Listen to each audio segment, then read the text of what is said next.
Good evening, everyone. Welcome back to Baumhauer's Victory Grill here in Tuscaloosa. Welcome to the Nick Saban Show, presented by Alpha Insurance. If you'd like to join the conversation, it's a toll-free call, 877-202-BAMA.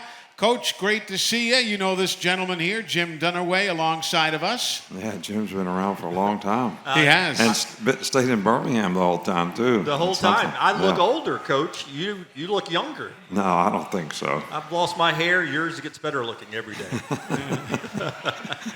It's great to see you, Coach. How things going? How have the guys responded to your leadership this week? Well, I think the players have been a little bit better. They've had a little more juice about them, a little sense of urgency, and the preparation has really been good. But Florida is a difficult preparation, especially, with their offense because of the quarterback runs. When people have quarterbacks that are actually really good quarterbacks who can throw and make plays in the passing game, and they've got good skilled players on the perimeter, and then they run all the plays that Wildcat, what people refer to as Wildcat, when you have a running back playing quarterback and they have an extra blocker. Yeah. Well, when it's the running back doing it, you always get in stick coverage and bring the safety out of the middle and have an extra guy in the box. Well, you can't do that when the quarterback's doing it because he can throw 50 yards for a touchdown too. So it's very, very challenging. It takes a lot of discipline on defense to play team defense. It's almost like playing an option team in a way because you have to have somebody responsible for the quarterback, even though it may be just something as simple as a power play. Mm-hmm. But the quarterback's running it, and the running back's leading instead of the guard. Exactly. All right, so there's always an extra guy, so that's always challenging. But, our players have tried to do a good job. They give a lot of formations and motions, and, their team's completely different than it was a year ago, and I think that's what Dan Mullen does a really good job of is, they had a good quarterback last year. They had really good receivers, and they threw the ball. They were empty. They're all over the place. And now he's got a couple quarterbacks that, even though they can throw, they're very good runners. So now his offense is a little bit more like it was maybe at Mississippi State when he had a running quarterback. Sure. And it's a combination of both. But when you have to prepare for all of it, it's quite a bit to prepare for in a week. Yeah, and Jim, for the fans who don't know, their quarterbacks are the number one and number two runners on the ball club. I mean, they've usurped the spots from all the running backs. Yeah, it's been an interesting team to watch so far. I know we're going to talk a lot of Florida tonight, Coach, in preparation for that.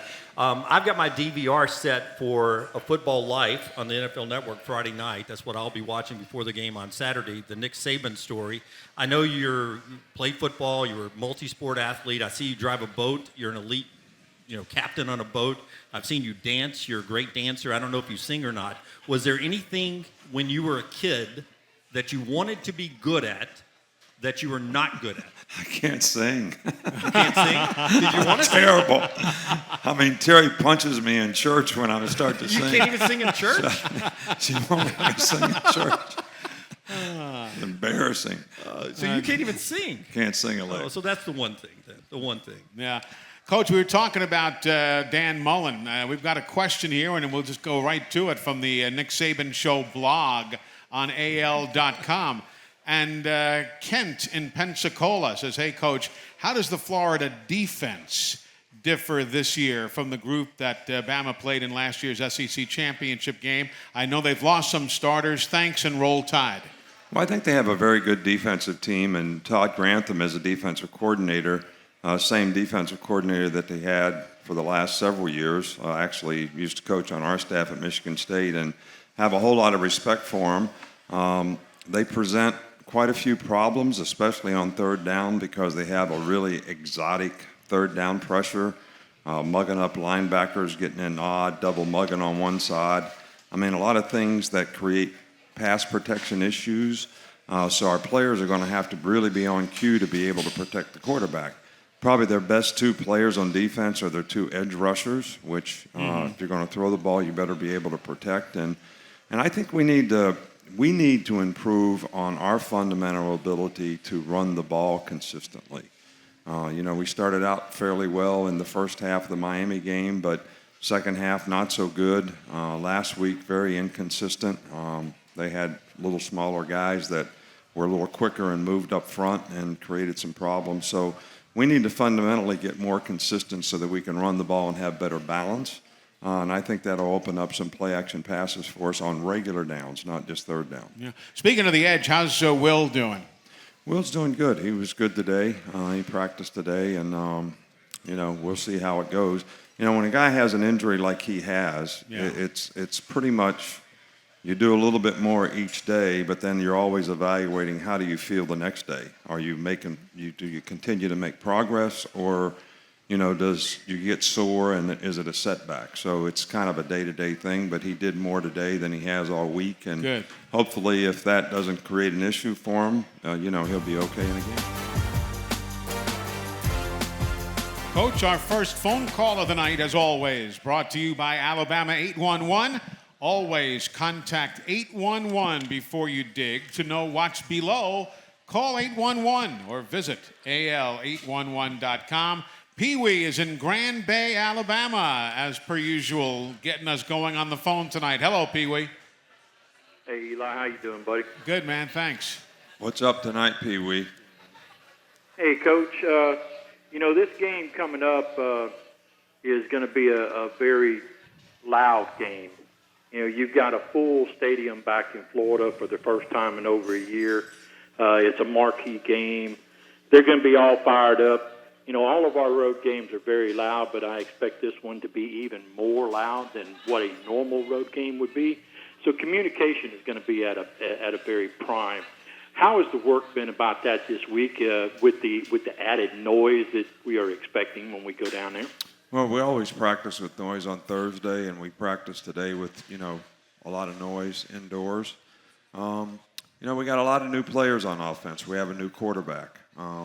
We have the ability to go silent or several different ways if we need to. But with the inexperience that we have, normally when you have a really experienced team, they probably can manage those kind of things better.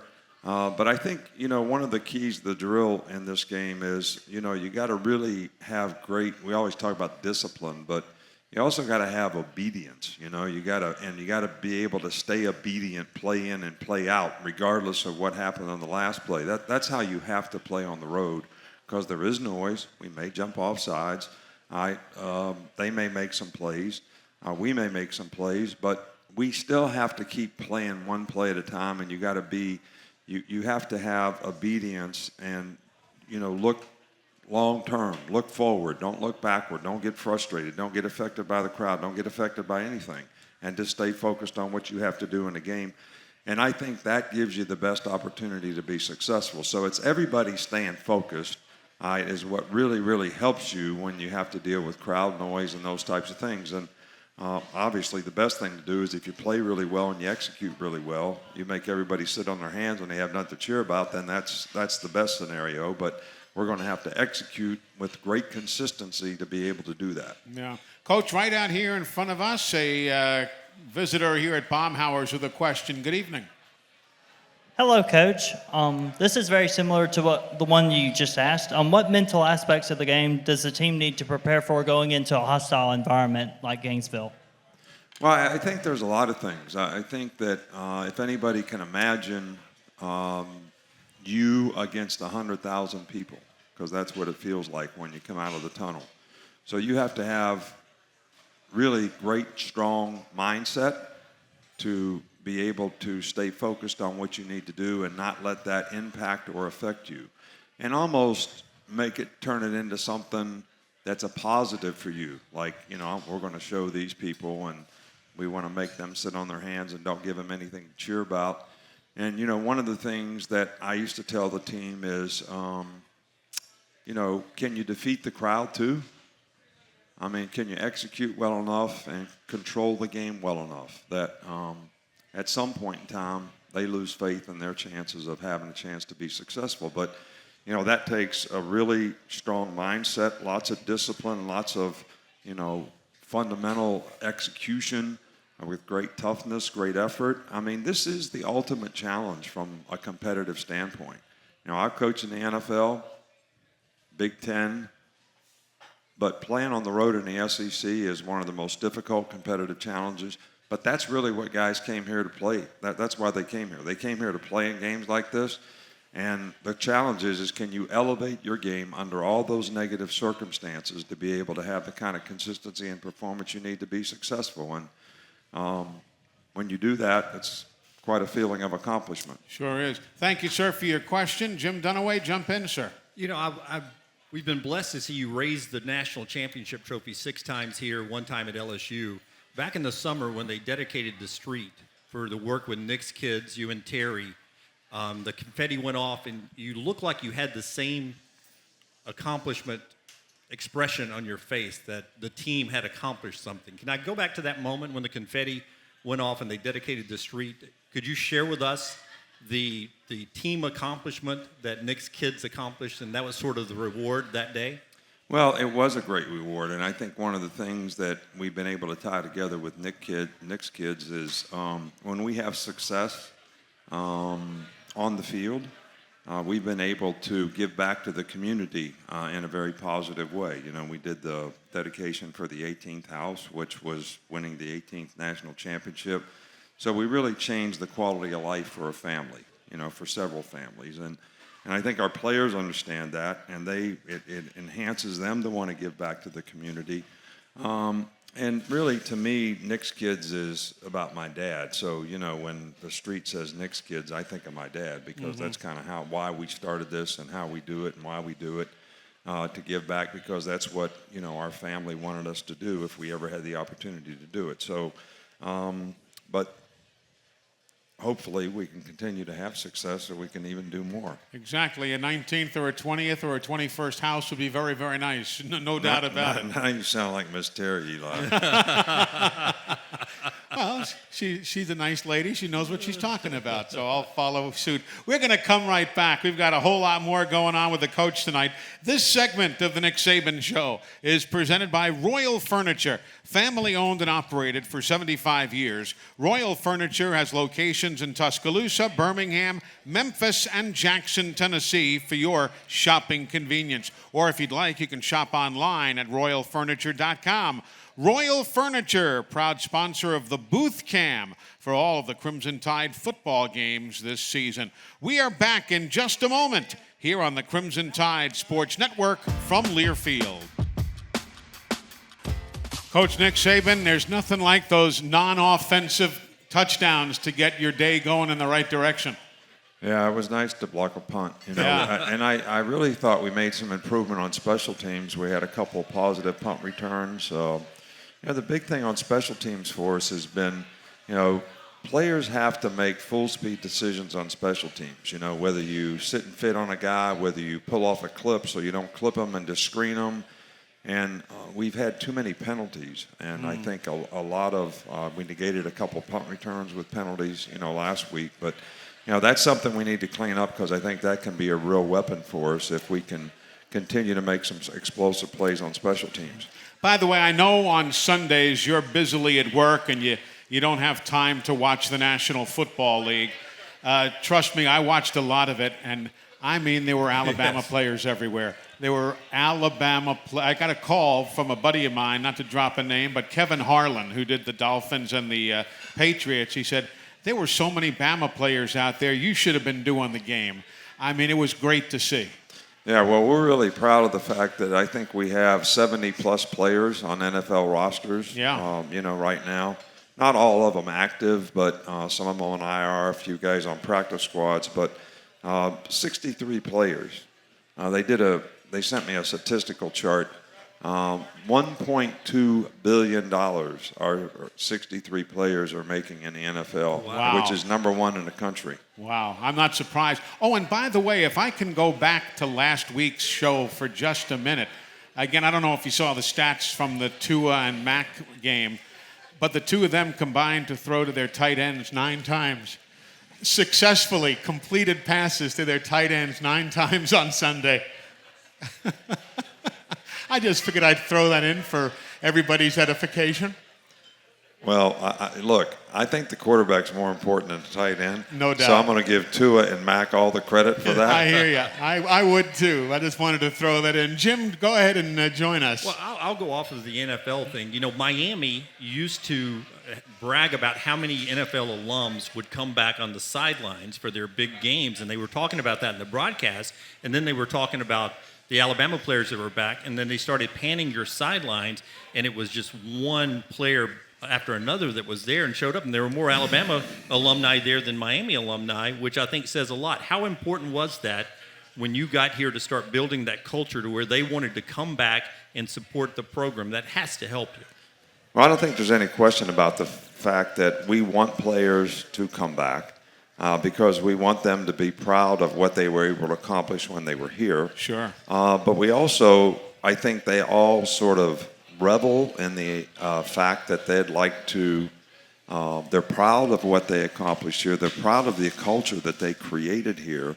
And they really want to take a sneak preview at, is that culture still exist? Are you guys still doing the things you need to do that we all had to do so that we had the chance to be successful? And look what it's done for us, and this is what it can do for you.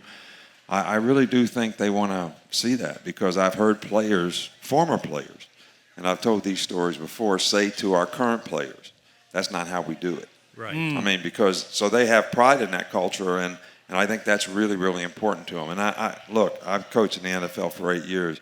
You cannot imagine how prideful these guys in the NFL are of their college teams. Sure. Before the Saturday night meetings when we had a Sunday game, there would be more SHIT talked about my team, Alabama, Georgia, whoever it was.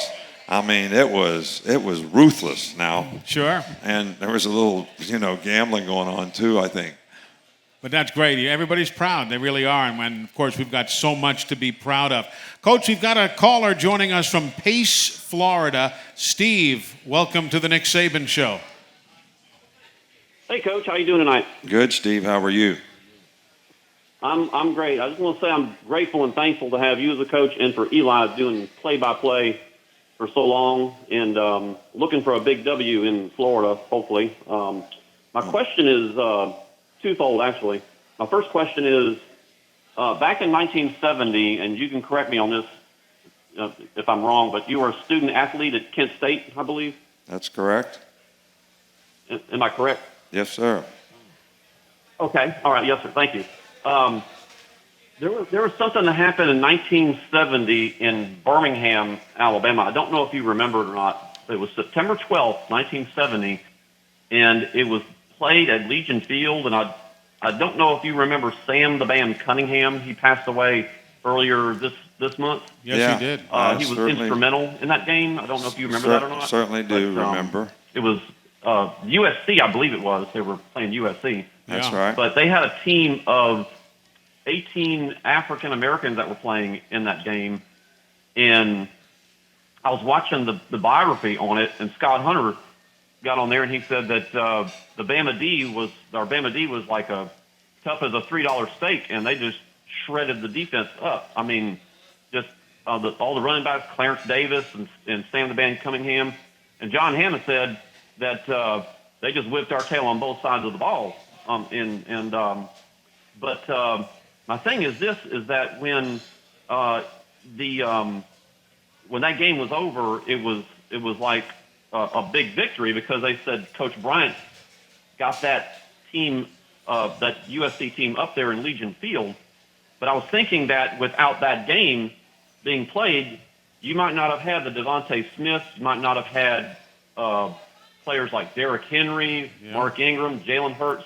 It just went on a recruiting big time. But and Coach Bryant was able to adapt. Coach, he was able to adapt as you have done so very well over the years. Right, and there's a great video that I would really encourage everybody to watch that we actually showed our team, based on the history of Alabama football, right, and the changes that were made that Coach Bryant made that actually made the program better, that had probably a great impact on not only college football but on society and creating opportunities for all people. And It's a great film. It's a great film, and I think, in fact, I would encourage everybody to get a copy of it. And it's 50 years, of Alabama football, and that game did change the culture to some degree for the better, no doubt. And I think we've been able to create a lot of opportunities for a lot of people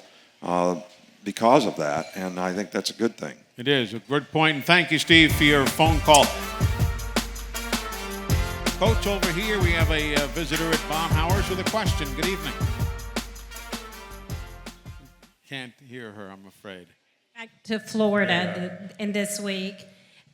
We hear you talk a lot about the players. They don't need to listen to rat poison. Well, twice this week since last weekend, I've encountered people who have basically, as a fan, fed me rat poison because I want to stay level-headed, and they want to say, oh, no, Alabama's going to kill Florida and all that type of stuff.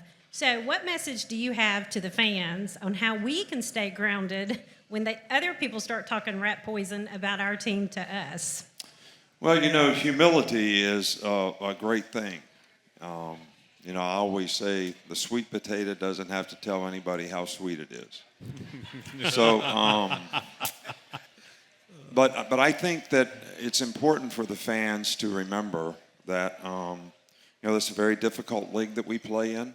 I think we have a team right now that has not yet proven that it can play, 60 minutes. When we have done things well, we have been very good. But there's been times when we have not done things well where we become pretty ordinary.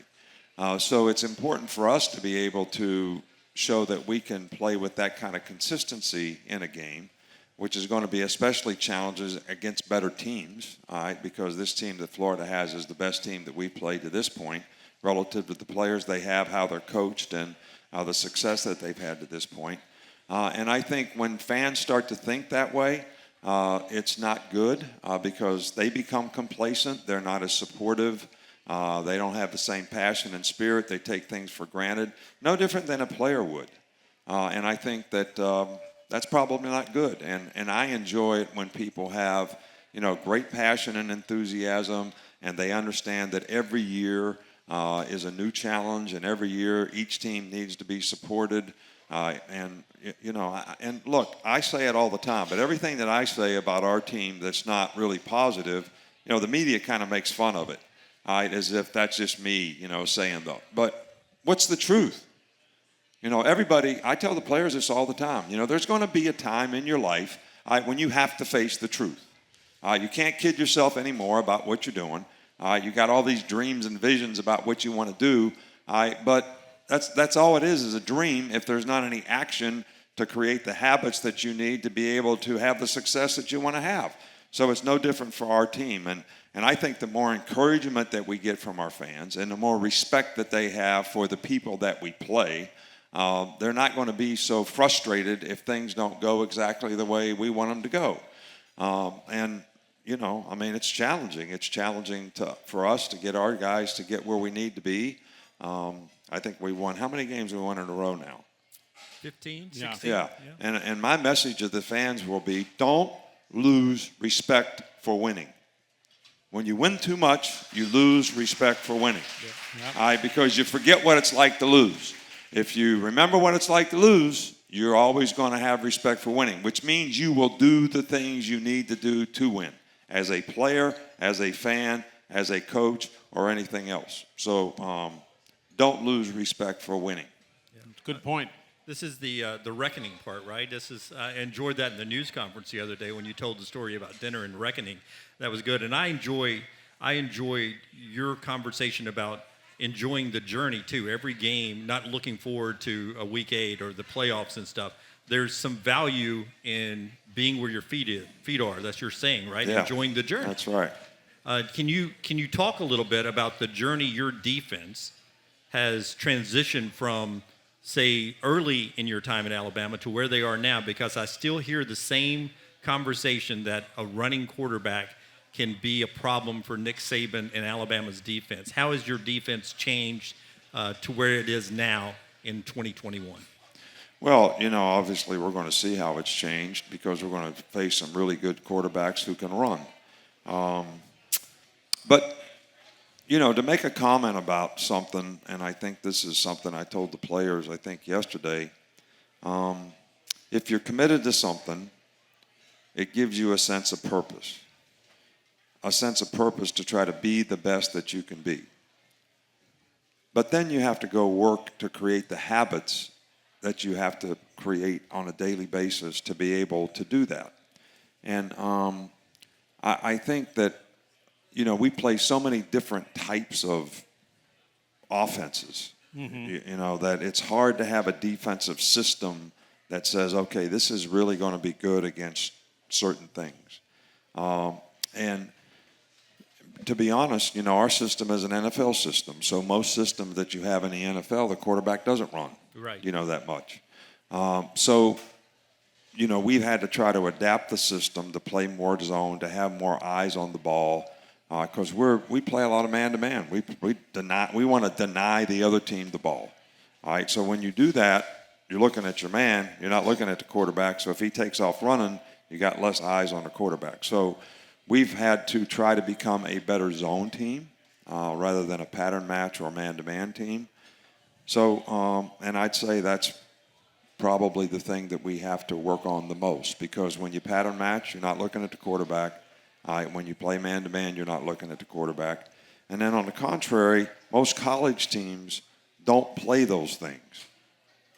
Right. They don't play pattern match man-to-man, which means you're matching the man after the pattern distribution rather than just cat coverage. I got this cat, you got that cat, and if we get run into each other, then we just get picked. Or you take them as they come out.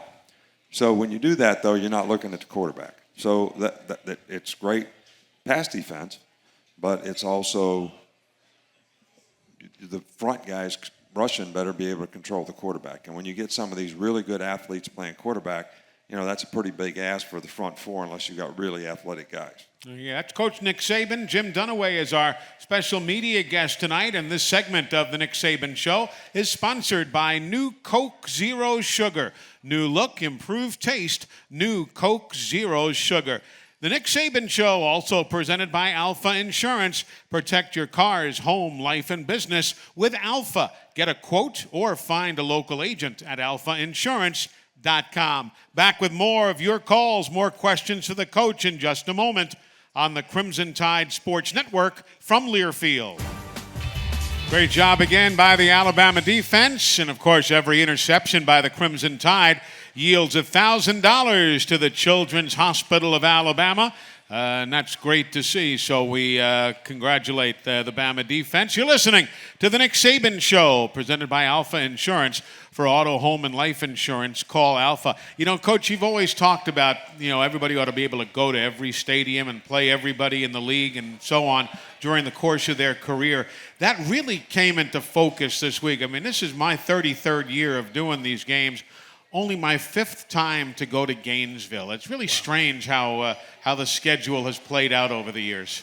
Yeah, and it's now, since the league expanded, yeah. it's even... Who knows what it's going to be? Even before the league expanded, we would actually play about every 3 or 4 years. We'd play the other teams in the East. And now it's once in a blue moon because we only play one. So it takes like 6 years to go around. Then the only solution is to play more games.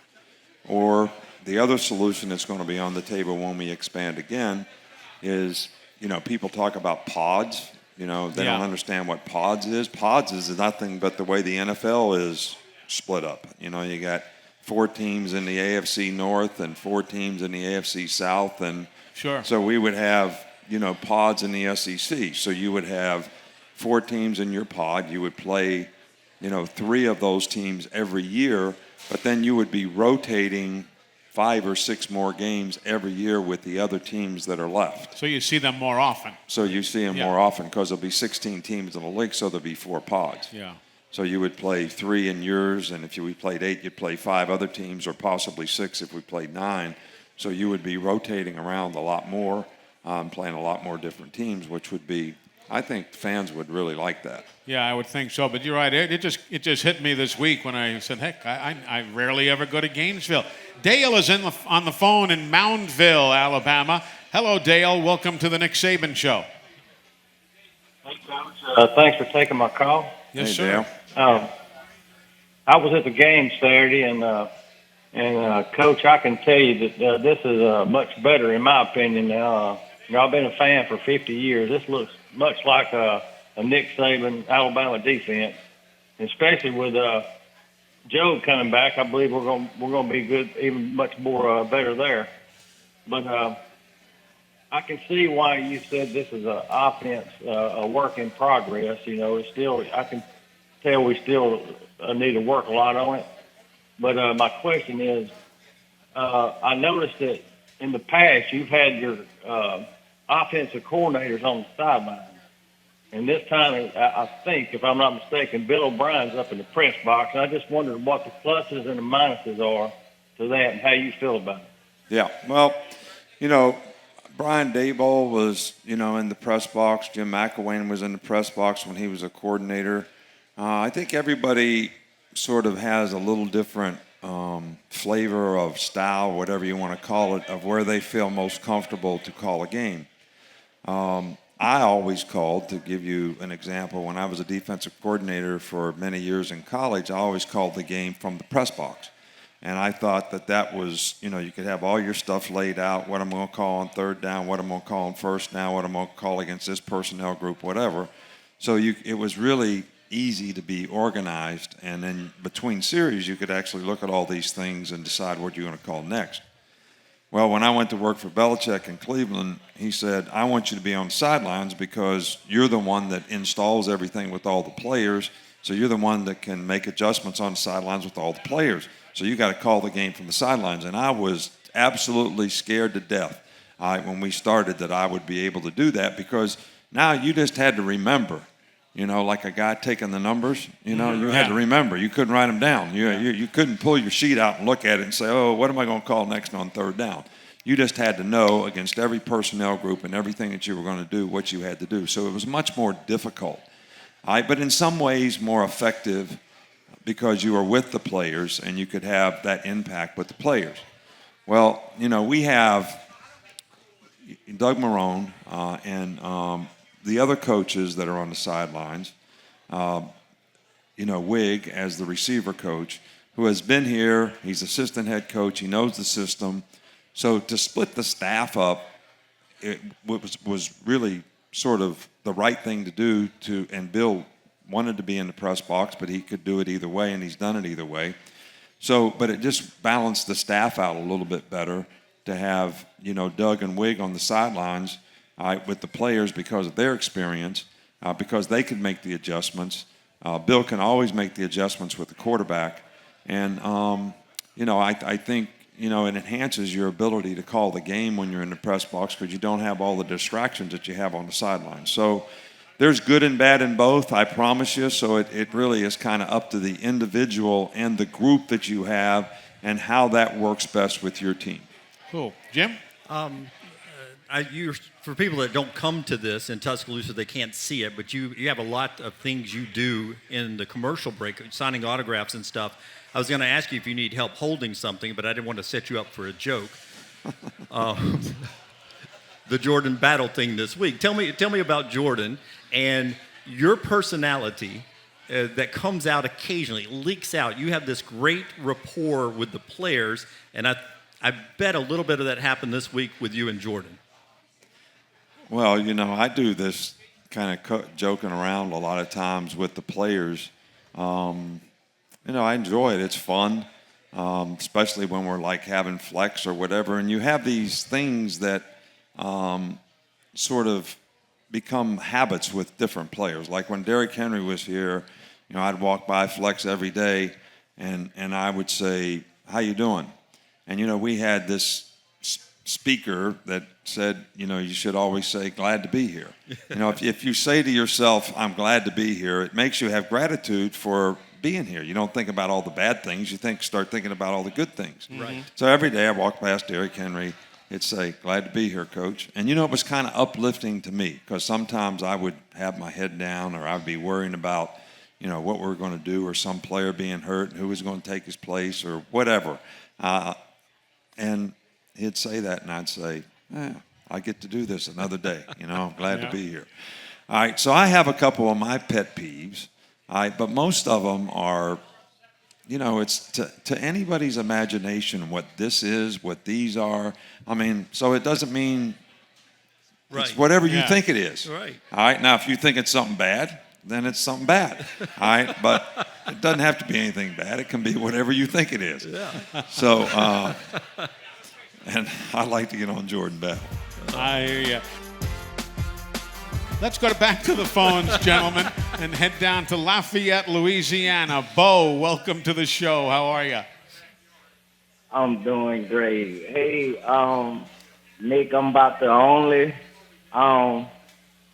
Roll Tide fan in Louisiana, but I mean, I've been a fan since Glenn Coffey was the running back, and I knew a guy by Terry Grant that was y'all can hear me? Yeah, we got you. And I was going to say, God bless you for that. If you're the only Roll Tide guy in Alabama, I understand what that might be in Louisiana. You gave me hey, we ain't got to bring up the record or nothing. We know. I mean, I'm well respected now. We talked about it, Coach, as he brought it up here. The Alabama mark, the trademark, the name.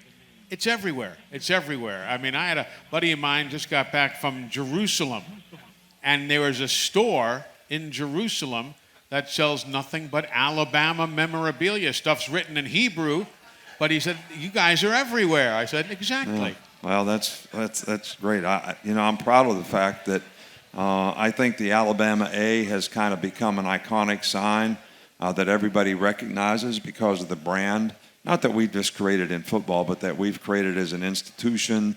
And all of our athletic programs are probably the window that a lot of people look at the university, so therefore that kind of enhances that brand.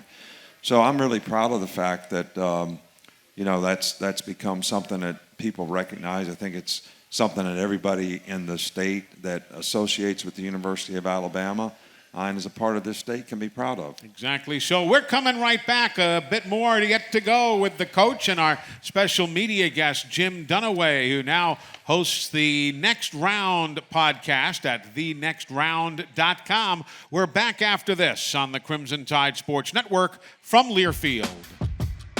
The man from Aledo, Texas, and that's going to lead us in to our next question from the AL.com Nick Saban Show blog. Coach, we've got Don in Katy, Texas, who wants you to comment on a guy from Denton, Texas, Drew Sanders. He says, I've been impressed with the way he's played. 8 tackles, a couple of passes broken up. How do you like the performance from Drew so far this season? Well, Drew has really stepped up for us because we were really kind of rotating 3 starters at outside linebacker, Will, Chris Allen, and Drew. Mm-hmm. And then, very first half of the first game, we lose Chris Allen. So, Drew gets sort of thrust into being a starter, even though he's got some experience and he's played, quite a bit. And he did a really, really good job in the last game. He's very conscientious. He's tough. He gives great effort. And he's sort of, some of these guys come here when they're freshmen. They all have a little different MO, and his was, I'm going to play hard, and playing hard will be great. Mm-hmm. But he's had to learn that in college you have to do your assignment, that you're playing team defense, and everybody has to do certain things, and it's not just about making plays or you just rushing up the field or whatever. And he has gotten really, really good at doing that part of it. And then you add the kind of intangibles that he plays with and the competitive character that he has, and he's really played well for us. I guess it's got to be interesting with all these kids coming from different schools, different parts of the country, how the coaches, what their high school coaches instill in them, isn't it? It's what's important, how's the best way to do it. You've got to sort through a whole lot of stuff with these guys, don't you? Well, and but it still comes down to, what the player himself, what is his values? What is his, your values kind of decide your character, but the other way around, your character kind of decides your values. So it kind of goes hand in hand. But and I think one of the biggest challenges for guys that we have is in most cases they've been better than everybody that they play. Mm-hmm. When they were in high school, they were better than all the players that they played against. They were the big guy on campus. So there was never really a premium on them paying attention to detail or being really sound fundamentally or understanding, how to really prepare, because they could go play the game. I always remember what Derrick Henry told me. We were trying to teach him pass protection. We were trying to teach him pass routes, and he was getting frustrated when he was a freshman. And he turned around and looked at me, and he said, "Coach," he said, "all they did in high school was turn around and toss me the ball and tell me to run with it." Yeah. All right, so, and that's true. Sure. It's an oversimplification, but these guys have not had to do some of these things. And then one of the most difficult things is get them to understand, okay, you do have ability, but now the players that you're playing against are better, and they're just as good as you are.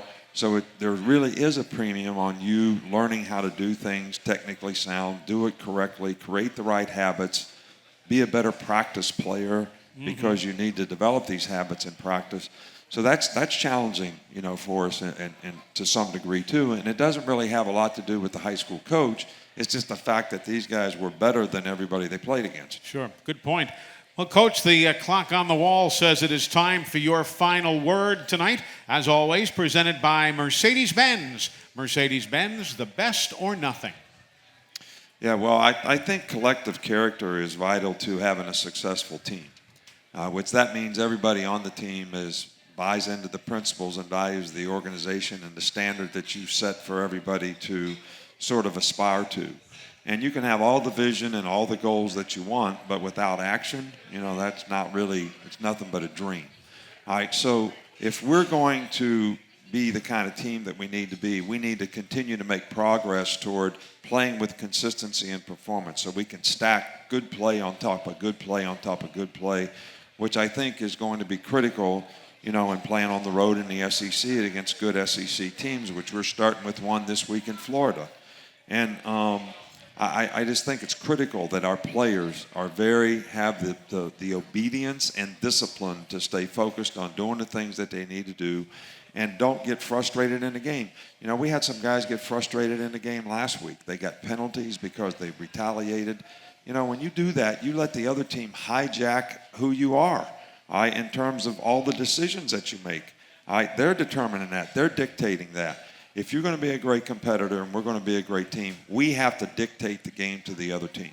And I think when we do that with our effort, our toughness, our spirit, and our discipline to execute, then we can be a really, really good team. But the truth is, we have to do that for 60 minutes in the game, and we're going to have to do it in a tough place to play in Florida. Indeed so. Listen, thank you for your time. Travel safely tomorrow. We'll see you down in Gainesville. All right, thank you. That's Coach Nick Saban. Jim Dunaway, we've got a quick moment with you before you step aside. Give us a quick update on the Next Round podcast on thenextround.com, where we can now find you online. Oh, it's real easy. It's a free download. It's the Next Round app. You just download it, and it travels with you in your car. It travels with you to Gainesville, cheering on the Tide, and it's a great place to call up and talk a little Alabama football on Monday morning. Well, listen, thank you for joining us here tonight. Great to see you. We appreciate it very much. Man, I love it. I look forward to it next time. Good luck. Jim Thank you. Dunaway joining us along with Coach Nick Saban here at Baumhauer's Victory Grill. Hey, folks, if you missed any portion of tonight's show, you can always catch it on demand on our Alabama Insider podcast. Download and subscribe wherever you get your podcast.